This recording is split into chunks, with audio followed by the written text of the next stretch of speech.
নমস্কার বন্ধুরা, কচু শাক নিরামিষ রান্না করব। শাকটা কেটে ধুয়ে রেখেছিলাম, প্রেসার কুকারে দিয়ে দিচ্ছি। ঢাকনাটাকে এবার আটকিয়ে দেব। গ্যাসটা জেলে প্রেসার কুকারটা বসিয়ে দিলাম। এবার সিটি দিয়ে দিচ্ছি, কয়েকটা সিটি মেরে ওই শাকটা নামিয়ে নিচ্ছি। এবার গ্যাস জেলে দিচ্ছি।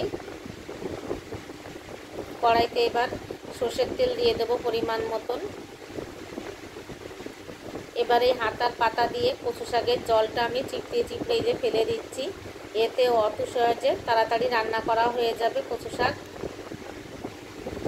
একটা শুকনো লঙ্কা মাঝখানে ফাটিয়ে দিয়ে দিলাম, একটু নেড়ে চেড়ে এবার দিয়ে দেব পাঁচফোড়ন, কাঁচা লঙ্কা ফোড়নের মধ্যে একটু নেড়ে চেড়ে নিয়ে নিচ্ছি। লঙ্কাটা ভাজা হয়ে গেল। এবার দিয়ে দেব কতটা ছোলাটা আমি রাতের বেলা ভিজিয়ে রেখেছিলাম। কচু শাকটাও দিয়ে দিলাম। কচু শাকটা একটু ফোড়নটা দিয়ে একটু মিশিয়ে ভালো করে নেব।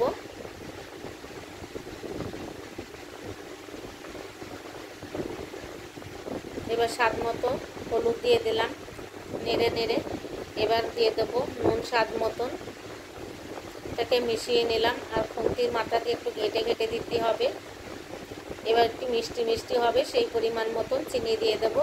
তোমরা যে রকমের মিষ্টি খাবে সেই রকমের মিষ্টি দেবে। হাতা দিয়ে এটা খুন্তি দিয়ে ভালো করে নেড়ে চেড়ে ঘেটে মিশিয়ে দেব। বন্ধুরা, এইভাবে কচু শাক নিরামিষ রান্না করে খেয়ে দেখো, দারুণ লাগে কিন্তু।